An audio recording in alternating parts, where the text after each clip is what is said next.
Herkese merhaba, Öz Mutfağa hoş geldiniz. Bugün sizlere nefis bir köfte tarifiyle geldim.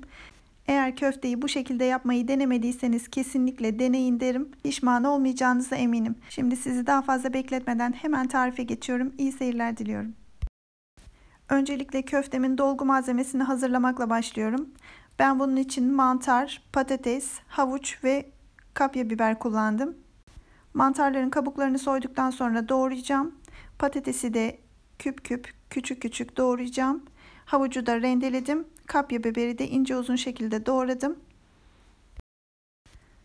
Öncelikle tavama 2-3 yemek kaşığı zeytinyağı koyarak bütün sebzelerimi soteleyeceğim. İç malzemesini siz kendi zevkinize göre istediğiniz şekilde değiştirebilirsiniz. Farklı sebzeler de kullanabilirsiniz.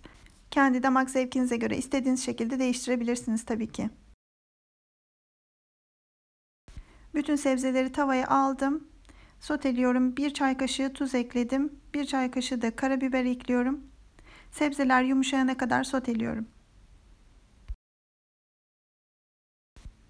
Sebzeler sotelenirken ben de bu arada köftemi hazırlayacağım. 1 büyük soğan ve 400 sarımsağı rondodan geçiriyorum. İsterseniz rende de kullanabilirsiniz. Bu arada videomu buraya kadar izleyip beğendiyseniz beğen tuşuna basmayı unutmayın lütfen ve kanalıma abone değilseniz abone olun ki yeni tariflerimden haberiniz olsun. 400 gram kıyma kullandım. Yoğurma kabıma alıyorum. Soğanın fazla suyunu sıkarak kıymaya ekliyorum. Yani klasik bir köfte yapıyoruz aslında birçoğumuzun bildiği gibi. Ama ben yine detaylı bir şekilde anlatmaya devam ediyorum. Çünkü ilk defa yapacaklar için ya da hiç bilmeyenler için iyi bir yol gösterici olması için. Bir yumurta akı ekliyorum. Yumurta sarısını ayırdım. Üzerine kullanmak için. 2 yemek kaşığı galeta unu. Birer çay kaşığı kırmızı toz biber. Kekik. Kimyon. Ve karabiber kullandım. 1 tatlı kaşığı da tuz ekliyorum. Ve hepsini güzelce yoğuruyorum.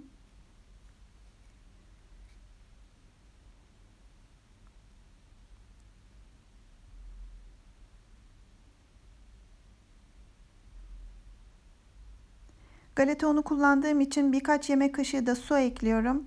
Eğer siz galeta unu yerine ıslanmış ekmek kullanıyorsanız su eklemeyebilirsiniz.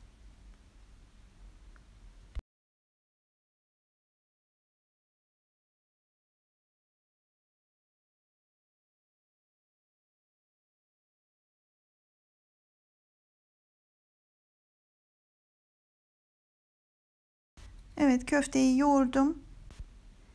6 eşit parçaya bölerek bu şekilde toplar hazırlıyorum. Sunumuyla, lezzetiyle çok güzel bir köfte oluyor arkadaşlar. Yanına güzel bir salatayla nefis bir akşam yemeği oluyor. Kesinlikle tavsiye ediyorum.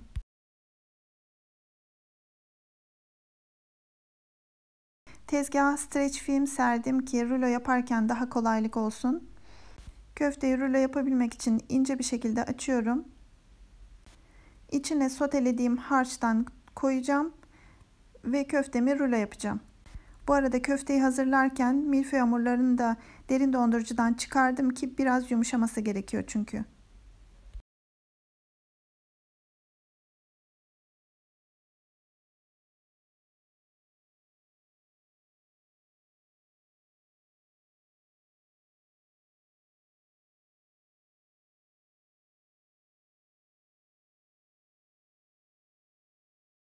Köfteler bu şekilde hazır. Şimdi köftemizin son aşamasına geçeceğim. Bir köfte için 1 kare milföy kullandım. Dediğim gibi köfteyi hazırlarken derin dondurucudan çıkardım. Biraz yumuşadı açabilmek için. Tezgaha biraz un serpiyorum. Ve milföy hamurunun üzerine de köftenin büyüklüğüne göre hamuru biraz açacağım.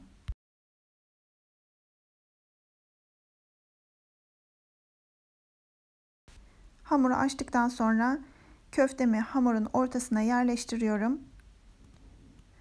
Sağ ve sol taraftan eğik bir şekilde keserek kafes şeklinde olacak şekilde köftemi bu hamurla kaplayacağım.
Bütün köfteleri hazırladım. Şimdi fırın tepsime yerleştireceğim.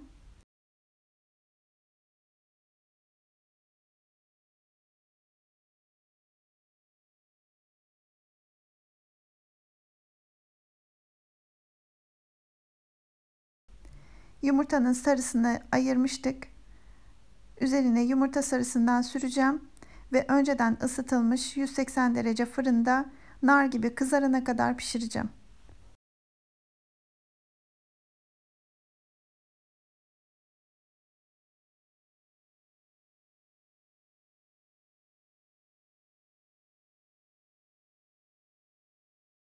Evet, köfteler fırına gitmek için hazır.